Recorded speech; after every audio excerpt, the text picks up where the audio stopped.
¿no es cierto?, tener mucho cuidado con este parásito, más que todo en el nombre, con el siguiente parásito que vamos a llegar cuando estemos viendo la parte de mitos peroticiales. El otro es triquinosis, ¿ya? Este es el parásito conocido como la triquina, ¿no es cierto?, que va más que todo hacia el tejido muscular. Este parásito o esta parasitosis o licocefalosis es un helminto intestinal. Bien, este es el segundo parásito, la segunda parasitosis o una geohelmintiasis, ¿ya? Geo obviamente significa tierra, ¿no es cierto? Entonces ya este nombre ya ustedes les tienen que dar obviamente un pantallazo y hacerles para que comprendan, ¿no es cierto?, que al decir geo, este parásito también necesita de la tierra, caer en el suelo para continuar su maduración, al igual que el Ascaris, ¿no es cierto?, es otro geohelminto que necesita caer en tierra, ¿no es cierto?, en una tierra húmeda, bajo sombra para continuar su maduración. Este parásito, como todos los parásitos que hemos visto, ¿no es cierto?, han sido descubiertos muchos años antes de Cristo, ¿no es cierto?, y algunos han sido descubiertos como hallazgos de los huevos de este parásito, ¿no es cierto?, en una momia.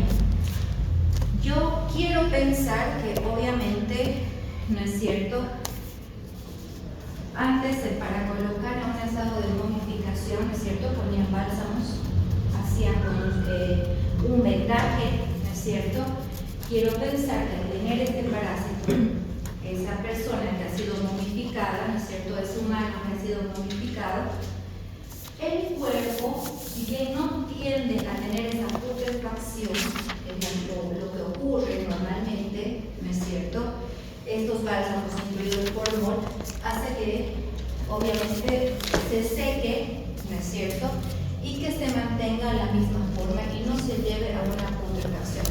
Si hubiese ocurrido, creo yo, la putrefacción que ocurre normalmente cuando morimos, quizás este parásito no hubiese subsistido, porque al realizar la putrefacción el cuerpo se hace mucho más húmedo, ¿no es cierto?, casi agua. Y este parásito, si bien necesita humedad, ¿no es cierto?, pero no necesita como tal agua, mucho líquido. Otro factor importante, creo yo, para que haya subsistido capaz de haya sido la temperatura, ¿no es cierto? Entonces este parásito ya ha sido encontrado, imagínense, ¿no es cierto?, los huevos ya en una momia, hablando de 3.300 años antes de Cristo. ¿Tiene una amplia distribución geográfica? Sí, porque generalmente, ¿no es cierto?, tenemos a nivel mundial muchas zonas tropicales, muchas zonas subtropicales, ¿no es cierto?, donde tenemos tierra húmeda, ¿no es cierto?, y árboles que nos puedan dar sombra. Y como dice, va a predominar en zonas, ¿no es cierto?, cálidas y en zonas húmedas. Muestra, ¿no?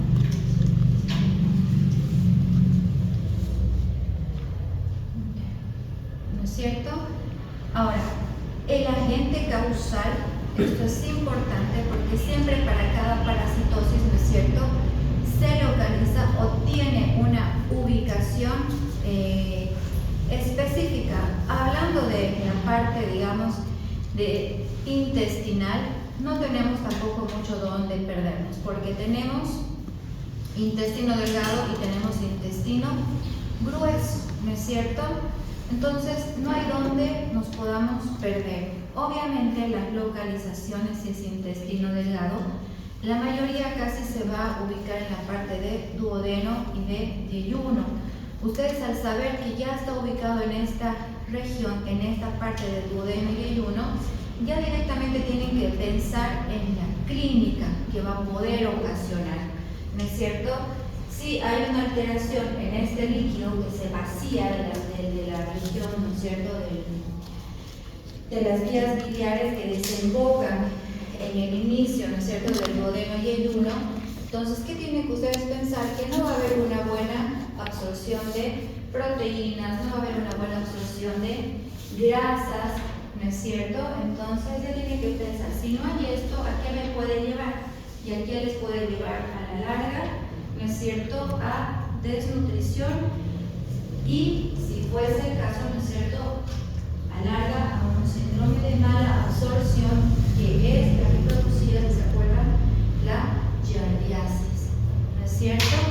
Ahora, si está ubicado como este parásito, ¿no es cierto?, en el colon, ¿qué va a producir? Va a producir que por algún mecanismo, si tienen en su cabeza, como este parásito, una lanceta, va a producir erosión, ¿no es cierto?, de la célula de la mucosa del colon, va a producir edema, inflamación y, si como este parásito tiene una lanceta, va a producir hemorragia. Ya ese edema e inflamación en el colon se conoce como colitis. Y una colitis, la característica es que toda persona que tenga una colitis o una inflamación en este segmento, ¿no es cierto?, presenta diarrea. Si este parásito tiene en su cabeza esta lanceta con la cual va a lesionar y va a producir una lesión traumática, va a producir hemorragia. ¿Qué vamos a encontrar en esa deposición?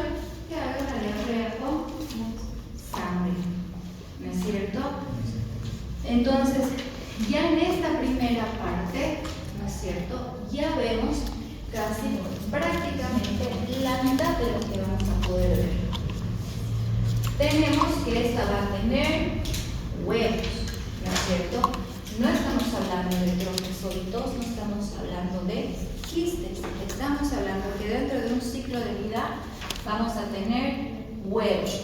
Estamos hablando ya de decir geoelminto, ya estamos viendo que este parásito necesita de un medio ambiente adecuado para que continúe un desarrollo, ¿no es cierto?, en cuanto a la morfología. Estamos hablando de que necesita de zonas cálidas y húmedas, y estamos hablando que su agente causal se localiza en el colon. Y ya al tener un pantallazo del colon, ya tenemos en sí la enfermedad, patogenia y manifestaciones clínicas.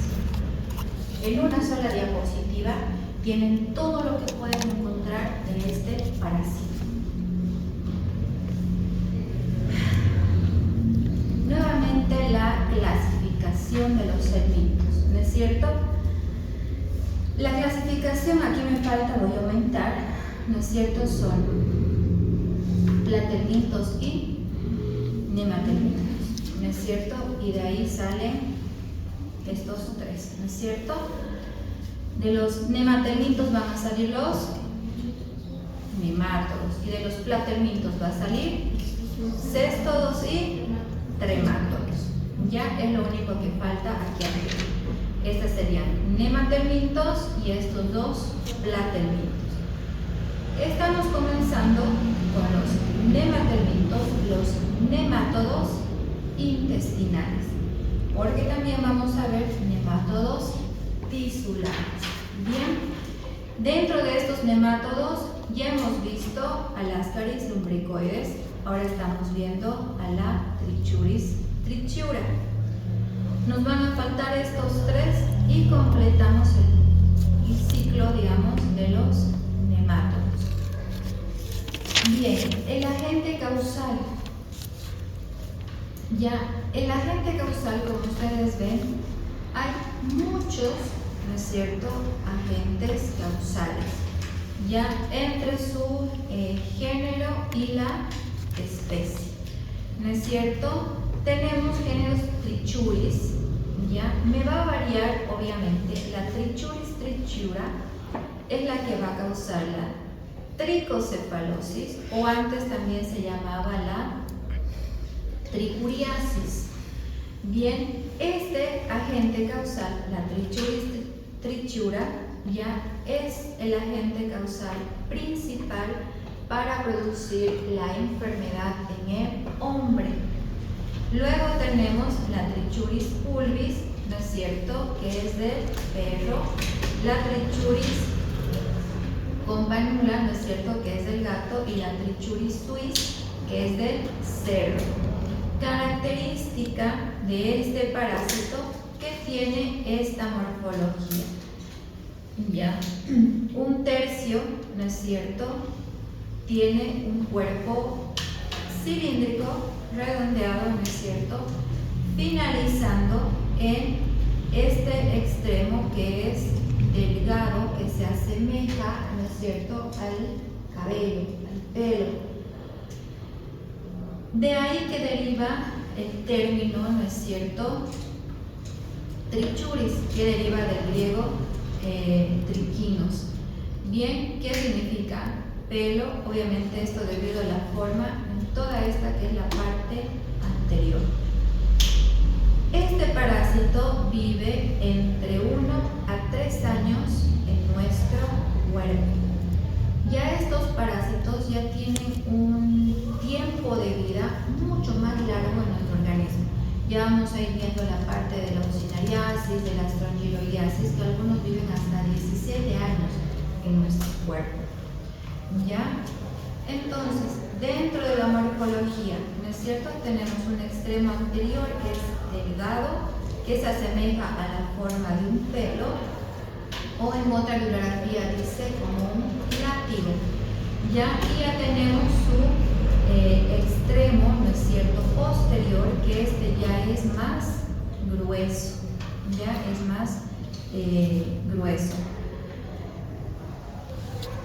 Lo que me interesa en el tercio anterior, ¿no es cierto?, es que tiene esta pequeña boca, ya, que por donde emerge o está compuesta por esta lanceta. Lanceta que obviamente esta imagen es vista ante un microscopio, ¿no es cierto?, microscopio electrónico, porque si nosotros fuésemos a ver, qué sé yo, o mediante una endoscopía, ¿no es cierto?, que ayer les mostraba las imágenes, muy difícilmente se ve esta lanceta. Esta es una imagen obviamente observada ante un microscopio electrónico. La característica de esta obviamente es que esta, ¿no es cierto?, tiene esta lanceta, y esta lanceta en este tercio, ¿no es cierto?, anterior, es la que nos va a llegar a provocar toda la enfermedad y toda la patogenia en esta parasitosis. Este parásito tiene parásito hembra y tiene un parásito macho. La reproducción es sexual. Ya al igual que las caries, ¿no es cierto?, ya tienen un sistema digestivo completo y un aparato reproductor también completo. La diferencia, la vamos a ver aquí, ¿no es cierto?, tiene su aparato digestivo y tiene un aparato reproductor. Bien. Pasa lo mismo que en el Ascaris, ¿no es cierto? ¿Cómo vamos a poder diferenciar si es una hembra o un macho? Ambos casi tienen el mismo tamaño. Ya el único más que se diferencia en cuanto a tamaño es el Ascaris, ¿no es cierto? La hembra es mucho más larga, ¿no es cierto?, que el macho, y además que en el Ascaris hembra su extremo posterior es recto, en el macho es curvo. Lo mismo pasa con este parásito. Ya la hembra tiene su extremo, ¿no es cierto?, recto, y el macho tiene una curvatura.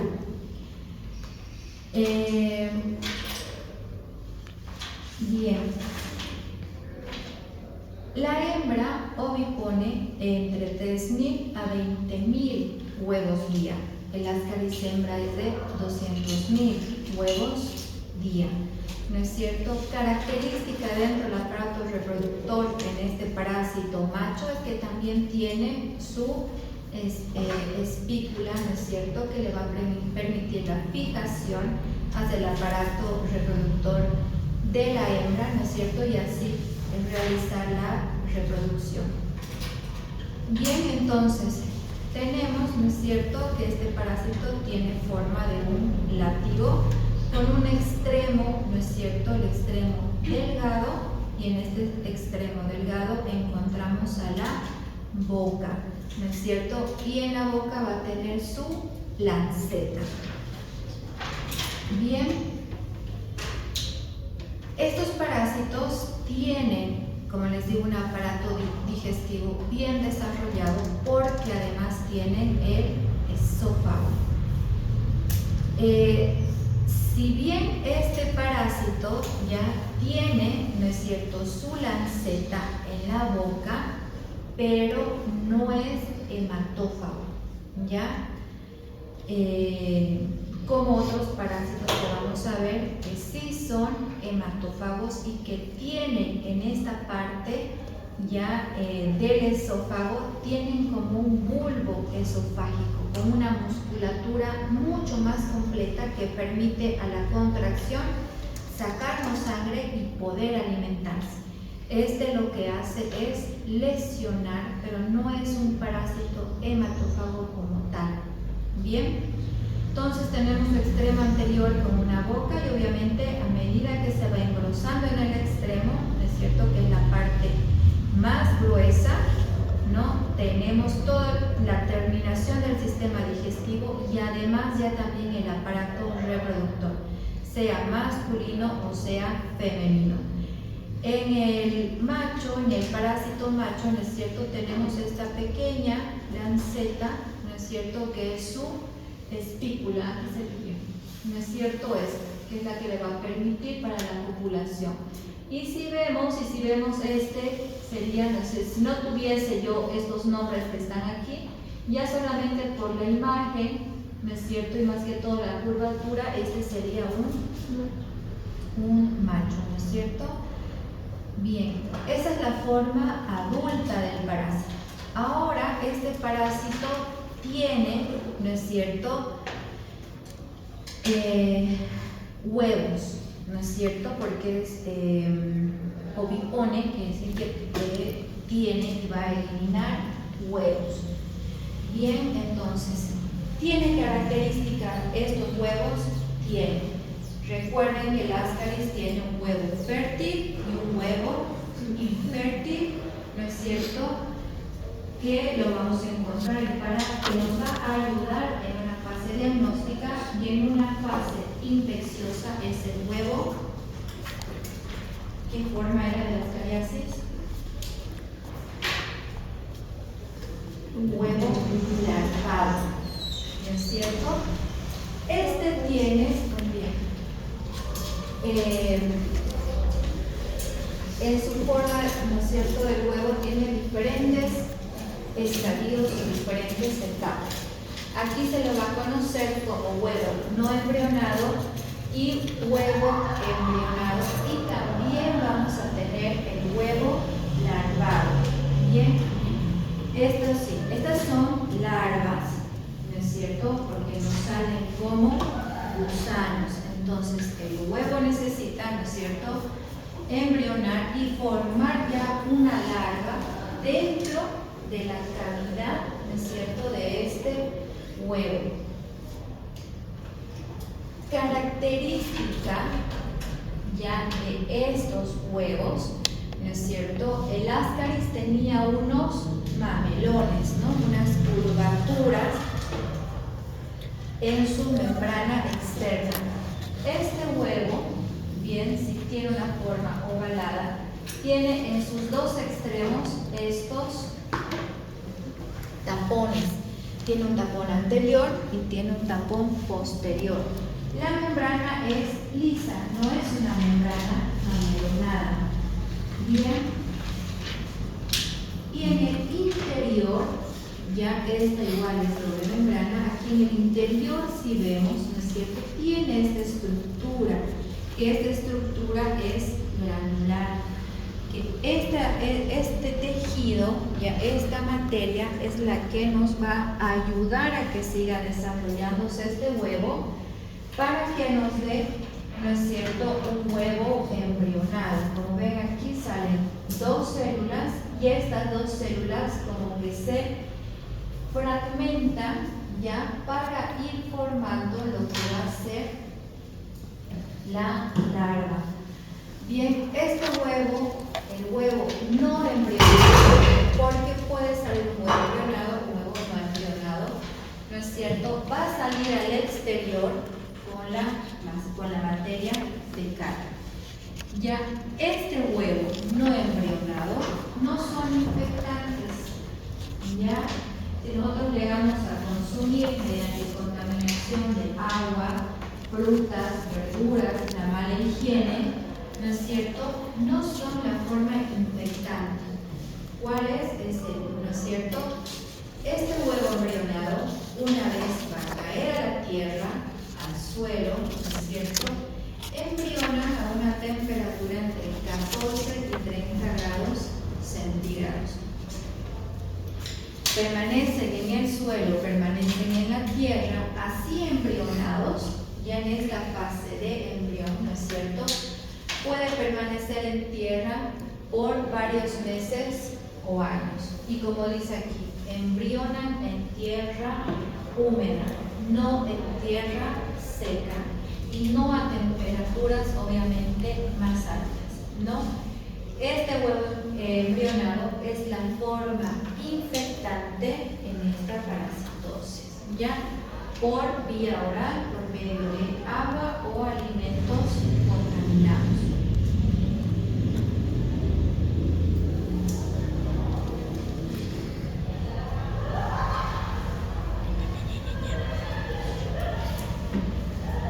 Las larvas.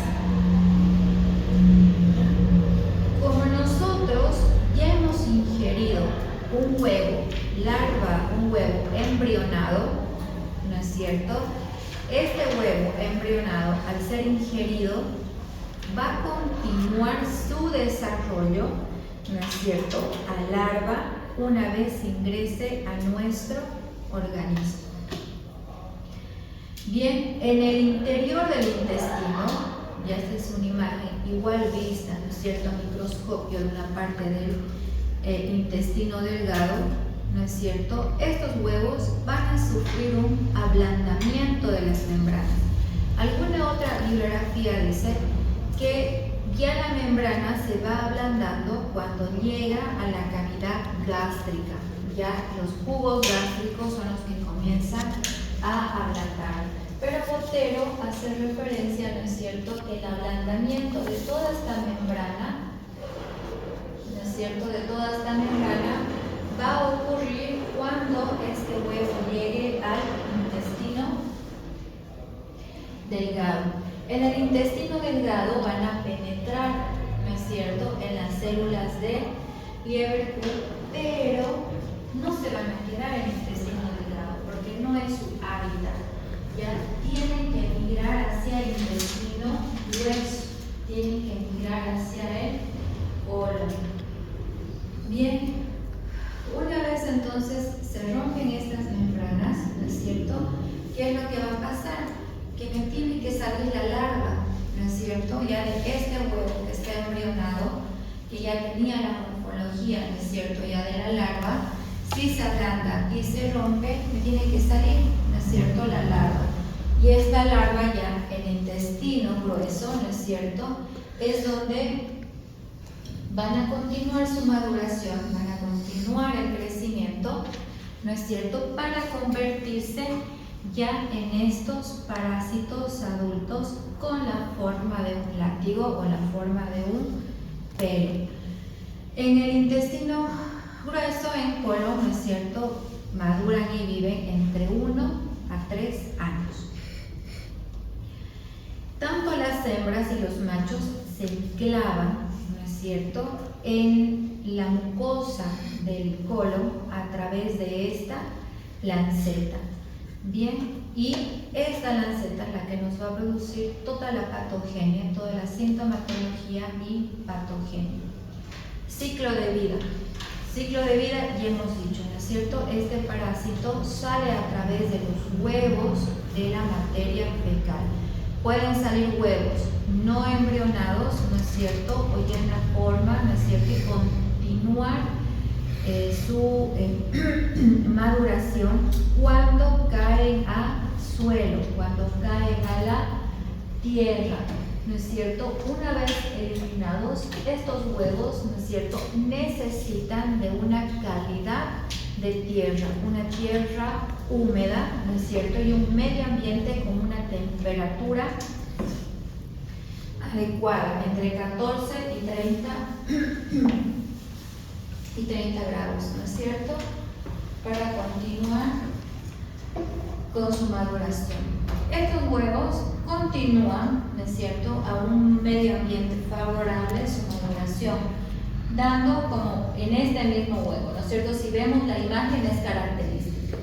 Tiene dos tapones, es como si fuese este curso y los dos tapones si tuviésemos una puerta aquí y otra puerta al fondo. Ya es la característica del huevo en este parásito. Entonces va a continuar en tierra, ¿no es cierto?, con su maduración y vamos a llegar a tener huevo embrionado, ¿no es cierto?, que puede vivir al medio ambiente varios meses. Ingerimos este huevo, si vemos aquí, al caer en tierra, ¿no es cierto?, forman dos células al interior y luego se fragmentan. Y esta fragmentación me lleva a la forma ya de un huevo, ¿no es cierto?, ya con una larva. Este va a ingresar a nuestro organismo, ¿no es cierto?, al aparato digestivo, donde va a ocurrir un ablandamiento de las membranas. Aquí dice mediante las secreciones intestinales, esto en el intestino delgado penetrando la mucosa, ¿no es cierto?, las células de liebre. Bien, en esta primera etapa ustedes van a encontrar en otras bibliografías que en esta primera etapa, cuando ingresa, ¿no es cierto?, se los va a conocer como con el nombre de huevos con larvas en etapa 1. Eso quiere decir la E que ustedes ven ahí, ya, etapa 1. A medida que van bajando, ¿no es cierto?, hasta la primera parte del duodeno, continúa siendo una larva en estadio o etapa 1. Ya cuando pasa, ¿no es cierto?, el duodeno o el yeyuno, ya en el interior de la mucosa o de las glándulas o células, ¿no es cierto?, del intestino delgado, vamos a tener larvas, ya sea en etapa 2, en etapa 3, en etapa 4, hasta que finalmente tienen que llegar, ¿no es cierto?, al colon, ya para convertirse en un estadio adulto. Ya eso quiere decir esa E que ustedes ven ahí. Es lo mismo que Ascaris, ustedes van a encontrar L1, L2, L3, hace referencias a las larvas según vayan madurando o según vayan cambiando en la morfología. Llegan al colon, ¿no es cierto? Ya va a haber una diferenciación entre un macho y una hembra. Ambos, el macho y la hembra, tienen la lanceta. No es solamente uno, ambos. Bien, ambos van a tener la lanceta, ¿no es cierto?, retráctil. ¿Y qué va a pasar? Si ustedes ven aquí, esta es una imagen, ¿no es cierto?, ya en estadios adultos. Vemos esta terminación que es recta y tenemos una terminación curva para diferenciar de un macho. Bien, esto es lo mismo, solamente que aquí solamente nos dice un huevo larvado 1. Y más o menos esta, ¿no es cierto?, nos da casi un pantallazo y nos da un tiempo aproximado que concuerda con esta otra diapositiva para poder ver estas larvas en estadio 2, 3 y 4. En esta diapositiva, ¿no es cierto?, nos muestra que una vez que se ingiere este huevo, el huevo embrionado, bien, cuando lo ingerimos, ¿no es cierto?, tenemos una etapa 1 desde que ingresa a la boca y nos va a llegar al intestino delgado. Y esto nos dice que más o menos en este intestino delgado tiene un ciclo entre 1 a 2 meses. Está en intestino delgado 2 meses y luego, ¿no es cierto?, va a pasar a su hábitat, que es el intestino grueso. Bien, aquí nos dice que pueden vivir de 7, ¿no es cierto?, a 3 años, pero Botero dice 1 a 3 años. Bien, lo mismo, solo que aquí nos dice que este huevo, ¿no es cierto?, embrionado es la forma infectante para el hombre, ya que si ingerimos esta, ¿no es cierto?, ya con su larva adentro, va a ser la forma infectante, porque esa tiene que entrar a nuestro cuerpo mediante los jugos o secreciones intestinales. Esta membrana, ya con estos tapones anterior y posterior, salen y tiene que salir la larva, ¿no es cierto? Va a permanecer en intestino delgado y luego pasar a intestino grueso. La enfermedad y la patogenia. Bien, tenemos una línea de tiempo. Ya tenemos, primero, al llegar al intestino delgado, tiene que haber una lesión, ¿no es cierto?, mecánica. ¿Por qué? Porque se tiene que introducir en el intestino delgado, tiene que llegar a intestino grueso. Una vez en intestino grueso, ¿no es cierto?, vamos a tener la fase, ¿no es cierto?, que va a ser traumática. Y si ustedes ya ven aquí, ya tenemos, ¿no es cierto?, signos de que hay una lesión. Bien, ¿qué va a causar? Va a causar inflamación, porque esta lanceta, ¿no es cierto?, va a lesionar la mucosa y nos va a causar inflamación que va a ser local, nos va a ocasionar edema, que haya un aumento, ¿no es cierto?, de la mucosa del colon, a veces hay un engrosamiento de la mucosa del colon, y por ende, ¿no es cierto?, al haber mucha tensión en una mucosa, a veces comienzan unas hemorragias o microhemorragias. Toda esta reacción, obviamente producida, ¿no es cierto?, aquí vemos, por un parásito, nos va a llevar a que aumente la inmunoglobulina E.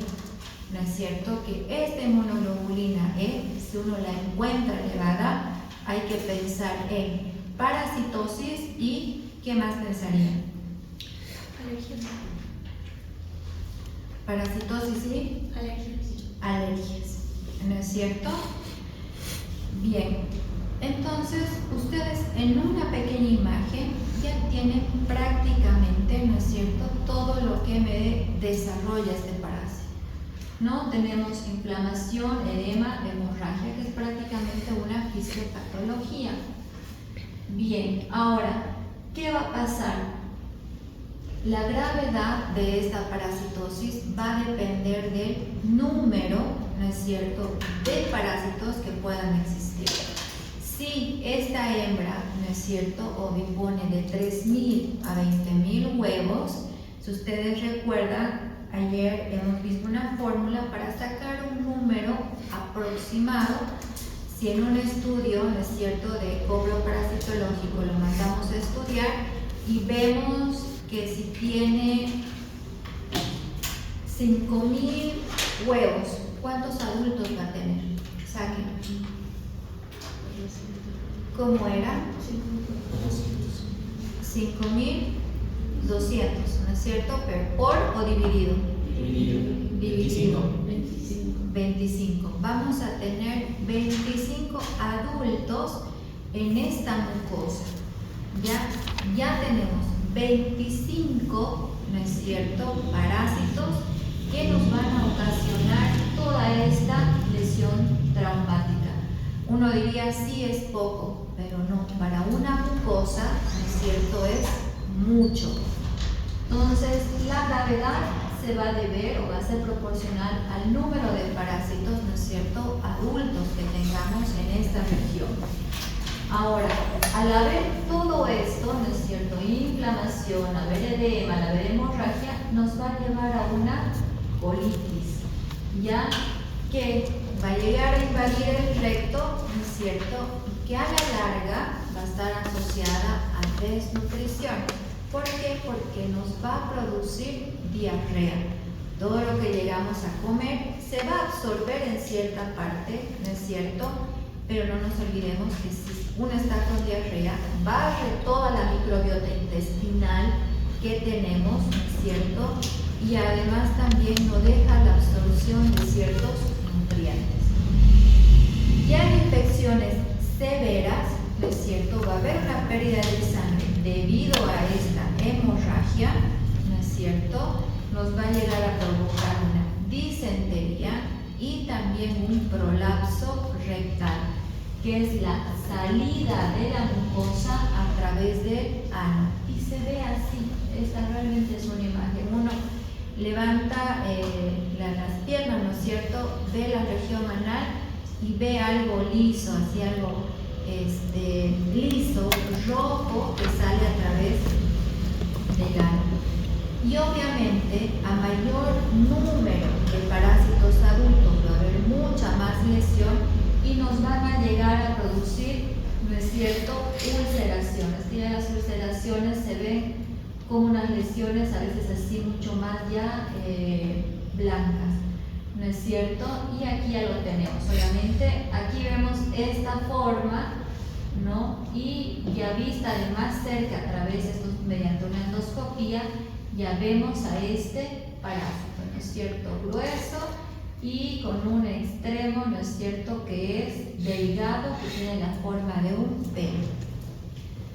Entonces tenemos al parásito que está en la mucosa, ¿no es cierto? Esta ya es una lesión mecánica, una lesión traumática. La gravedad va a depender del número, ¿no es cierto?, de parásitos que tengamos en nuestro cuerpo, llevándonos a tener un prolapso rectal y finalmente, obviamente, ulceraciones. Estas ulceraciones en todo lugar del intestino nos va a llegar a producir, si se perfora la mucosa, nos va a causar una peritonitis, ¿no es cierto? Y si perfora el apéndice, una apendicitis. Las manifestaciones clínicas, tenemos manifestaciones leves que son asintomáticas y que el hallazgo se hace mediante un examen coprológico.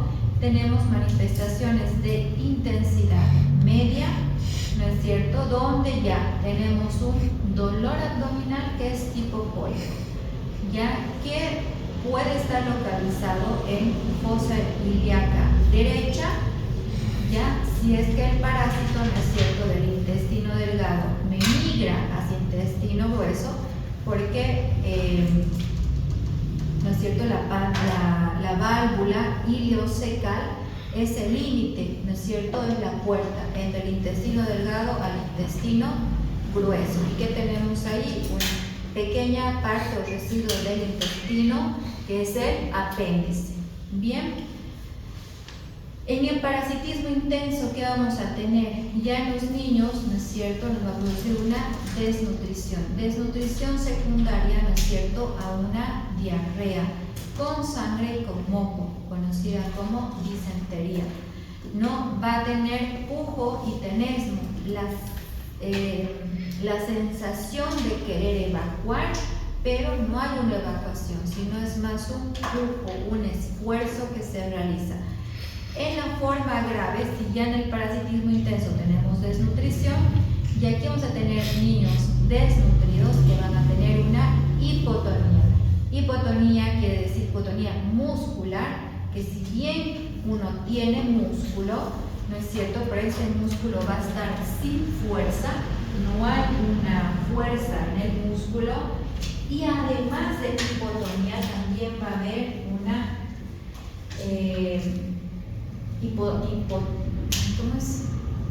noatrofia, ya una hipoatrofia también, ¿no es cierto?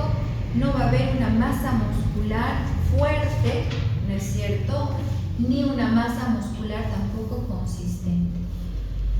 Entonces, ya al haber hipotonías, si en este parasitismo intenso había pujo, ¿no es cierto?, y tenesmo voluntario, ya en las formas más graves van a ser niños, ¿no es cierto?, que ya están, o adultos que están completamente tirados en una cama y que va a haber una relajación del esfínter anal. Este prolapso se puede producir tanto por el pujo, ¿no es cierto?, por hacer el esfuerzo, o ya cuando obviamente hay una hipotonía y debido a ese pujo ya directamente la mucosa sale, ¿ya? Vamos a tener anemia, ¿no es cierto?, talla baja, y la característica es esta, no característica en esta parasitosis, porque estos dedos en palillo de tambor, ¿no es cierto?, también se los puede ver en una enfermedad pulmonar como es la fibrosis quística, pero ya el ver esto, ¿no es cierto?, tendríamos que pensar que podría estar con este tipo de parasitosis. Diagnóstico básico, ¿no es cierto?, un examen coprológico, un estudio de la materia fecal, donde vamos a observar estos huevos, ¿no es cierto? Es un huevo con 2 tapones, que es característico de la Trichuris trichura. La correlación para ver más o menos qué tipo de manifestación o cómo va a estar la manifestación se va a dar según el recuento de huevos. Ya menor a 1000 huevos, ¿no es cierto?, por campo, vamos a tener quizás manifestaciones leves. Entre 1000 a 10.000 va a haber una infección media, mayor a 10.000 una infección intensa, y mayor a 30.000 huevos que encontremos en un portaobjetos, ¿no es cierto?, vamos a tener manifestaciones muy intensas o una infección muy intensa. ¿Cómo vamos a calcular para ver el cálculo, ¿no es cierto?, de ver cuántos parásitos adultos podemos llegar a tener? Es el recuento de huevos, ¿no es cierto?, dividido a 200.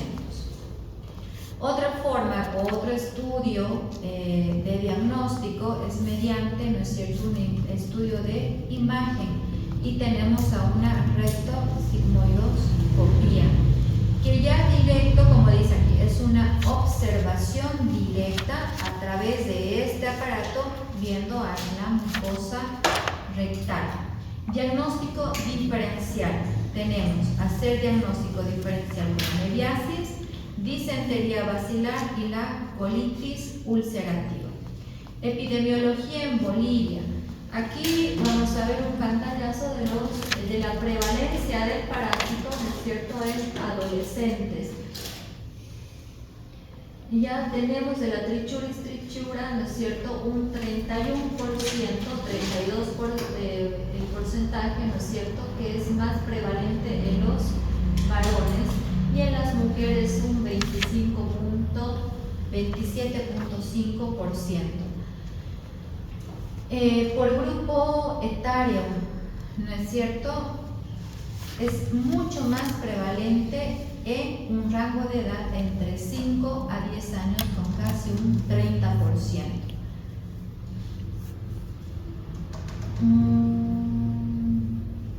Bien. La frecuencia de parásitos intestinales en las madres, ¿no es cierto? Aquí tenemos a la Trichuris trichura casi un 40%. Y aquí vamos a ver este otro parásito, ¿no es cierto?, la mucinariasis, como la prevalencia o la frecuencia, ¿no es cierto?, se eleva en las madres. Los datos en Bolivia ya nos muestran y concuerdan, ¿no es cierto?, con este estudio que se ha realizado en las comunidades indígenas del río Beni. Y nos muestran también que hay una alta prevalencia de infección de esta parasitosis en los varones, ¿ya? Y en la mujer no es tan frecuente, y nuevamente también se concuerda, ¿no es cierto?, con el porcentaje elevado en las madres. Quiero pensar, este estudio no dice el por qué, ¿no?, que ha sido interesante el saber el por qué y la frecuencia o la prevalencia en la edad es de 5 a 10 años, ¿no es cierto? Mucho más en varones. Quiero pensar, porque están mucho más, son niños que están mucho más en el suelo, ¿no es cierto? Quiero pensar que es debido, ¿no es cierto? No digo que, o sea, sí, ¿no? Los niños, los varones, son más de tirarse a un suelo, ¿no es cierto? Estar con un auto en el suelo. Quiero pensar que es por eso. ¿Y por qué las madres? Obviamente, porque son las que limpian, ¿no es cierto? Agarran al niño y los asean. Bien, y no es tanto en la mujer.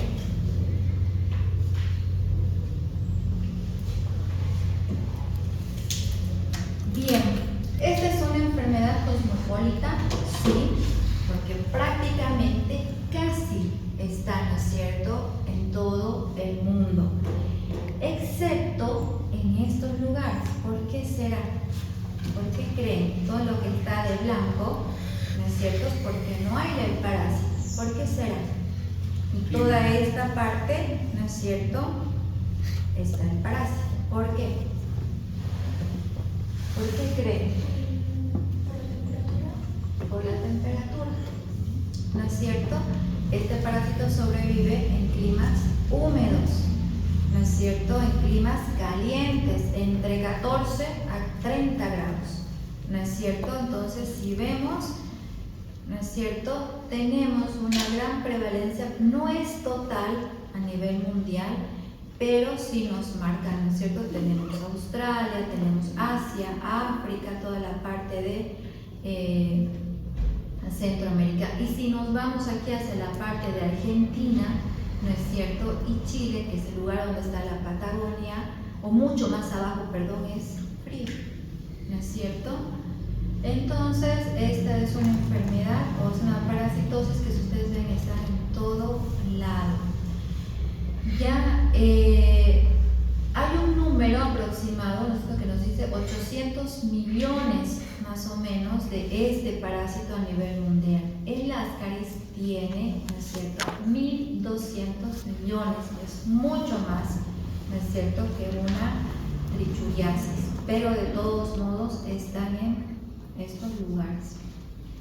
La prevención, siempre lo voy a decir, la prevención es lo más fácil si entendemos ya un ciclo de vida, ¿no es cierto? El ciclo de vida es fundamental para poder ver, ya tener idea, ¿no es cierto?, de cómo va a ser una prevención y de cómo va a ser un control de ciertas parasitosis. Si hemos dicho que este es un geoelmito que necesita de la tierra, ¿no es cierto?, para continuar su maduración, y que la forma infectante es un huevo embrional, ¿no es cierto? Entonces, ¿qué tenemos que hacer? Educación sanitaria siempre, para decir cómo es el lavado correcto de las frutas, de las verduras, ¿no es cierto?, que siempre hay que hacer hervir en agua, ¿no es cierto?, no tomar directamente en el grifo o en algún lugar que no tiene un saneamiento básico. No usar excretas, ¿no es cierto?, como abono. Todos tenemos plantas en nuestras casas, ¿no es cierto? Llegado el momento somos las, bueno, no en mi caso, ¿no?, pero las amas de las plantas. Bien, compramos abono y ¿qué es lo que hacemos? ¿Qué es lo que he hecho, ¿no es cierto? Con la mano, ¿no es cierto?, agarramos, cambiamos la maceta y colocamos la tierra nueva para colocar la planta. No. E involuntariamente, que es lo que a veces uno hace, ¿no es cierto?, es agarrarse con esa mano y estamos que sí, que el cabello y una otra cosa. Esta es una forma también de contaminación para este parásito. Y si ese abono con esa planta que la tenemos en nuestro living, la podemos ver en cualquier lugar, está abajo y hay niños, ¿no es cierto? Los niños que están en crecimiento, en gateo, ¿no es cierto? O en querer parar, lo primero que hacen es ir a una planta y comienzan a probar la tierra, porque es parte del desarrollo. Ellos meten todo a la boca, ¿no es cierto? Entonces, de ahí podemos tener que hay una forma de transmisión de este parásito. El control, ¿no es cierto? El control. Servicio de alcantarillado, ¿no es cierto? Tener un buen servicio de alcantarillado. Dar, como decía aquí, una educación sanitaria, no solamente en una casa, sino también a comunidades, ¿no es cierto? De tener donde eliminar correctamente la materia fecal. Si todos tuviésemos, ¿no es cierto?, un inodoro, tuviésemos un baño, o tuviésemos un lugar donde botar las excretas, y no se haría al medio ambiente, quizás no existiría la parasitosis, ¿no es cierto? Esa es parte del control, una educación sanitaria, un servicio de alcantarillado, un lavado de manos, evitar la geofagia en niños, ¿no es cierto? Nosotros aquí tenemos a niños con nuestras plantas en una parte y que están, ¿no es cierto?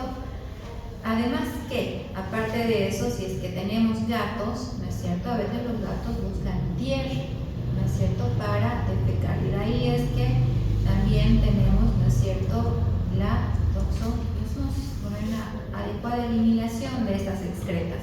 No se olviden que también, ¿no es cierto?, cuando se elimina el quiste del toxoplasma necesita, ¿no es cierto?, caer al medio ambiente para continuar su maduración. Bien, tratamiento. El tratamiento está a base de los benzimidazoles. Nuevamente tenemos mebendazol, albendazol y el flubendazol. Tenemos también a la ivermectina, que nos da una curación de un 11%, nos reducen los huevos a un 60%, pero no está recomendada para esta parasitosis. En la ascariasis sí nos dice que la podemos utilizar. Bien, el mebendazol viene en comprimidos de 100 y de 500 miligramos. Ya el intervalo va a ser 100 miligramos cada 12 horas o 2 veces al día por 3 días. Nos va a dar una curación del 70%. El mebendazol en comprimidos es dosis única, con la duración, al decir dosis única, es un día, con una curación entre un 40 a un 75%. Sigue siendo elevada. El albendazol viene comprimido y en suspensión de 400, ¿ya? Si es en suspensión, en 400 en 10 ml. Esto lo voy a tener que volver a descargar. Voy a tratar de aumentar aquí, voy a poner 400 miligramos para 10 ml, porque esa es la suspensión, pero en comprimidos de 400. Este se da cada día o cada 24 horas por 3 días consecutivos, 3 días seguidos. Ojo, hay a veces que les dan un día y después de 2 días les dan. No sirve. Ya, esa desparasitación no sirve. La desparasitación tiene que ser 3 días seguidos. No es que le do hoy, se olvidó y le damos después de 2 días, o se olvidó hoy y le doy, se olvidó, iniciamos ayer, se olvidó hoy, le voy a dar. O sea, no hay día por medio. Esto dice 3 días consecutivos. Y tiene una curación de un 73%. El flubendazol viene en comprimidos de 300 miligramos cada día por 2 días consecutivos. Si se dan cuenta, es la misma forma farmacéutica, la misma concentración, el mismo intervalo y la duración que la ascariasis. ¿No es cierto? Casi se da en lo mismo. Bien, el tratamiento, ¿no es cierto?, puede ser cuando tenemos un prolapso rectal, esto cuando ya vemos esa mucosa del recto a través del ano, hay una reducción manual. Bien, eso es introducir nuevamente esa mucosa que salió, ¿no es cierto? Hay que introducir, no hay que tener miedo. Pero antes de hacer esa reducción manual, ¿no es cierto?, si tenemos el ano y tenemos que este es el recto que se ve, ¿no es cierto?, primero tenemos que ver si es que logramos observar si hay algún parásito, ¿no es cierto? Es lo que dice ahí, previa extracción de parásitos visibles, si hay. Si no logramos ver, ¿no es cierto?, con guantes tenemos que introducir, porque eso se introduce sin miedo, no le duele, ya no duele, es una sensación de tener un bulto, digamos, pero no es dolor, y se introduce, ¿ya? Porque además es liso, debe ser como esto, así, re liso, es suavito, entonces se introduce. Esa es la reducción manual, que es la parte del tratamiento en esta parasitosis si tenemos un prolapso rectal. Ahora, corrección del estado nutricional. Hay que hacer la curación de la parasitosis con cualquiera de estos antiparasitarios. Mebendazol, albendazol, flubendazol.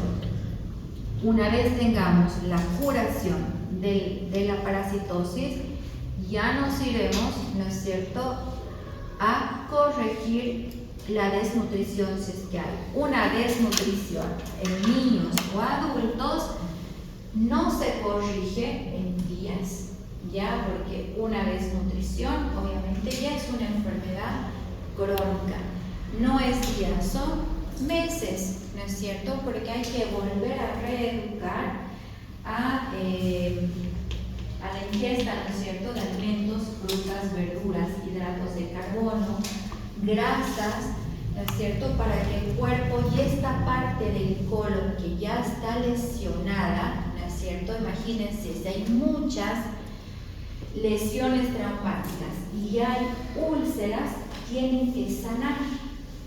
Una úlcera o cualquier lesión en una mucosa tarda, ¿no es cierto?, tarda en una cicatrización. Si ustedes alguna vez, qué sé yo, han tenido alguna afta en la mejilla, en la mucosa interna, ¿no es cierto?, no es que se va a curar en 2 días, tarda, aunque se ponga la violeta genciana, que no hace nada, ya tarda, ¿no es cierto? Toda mucosa tarda, en nuestro organismo tarda en cicatrizar.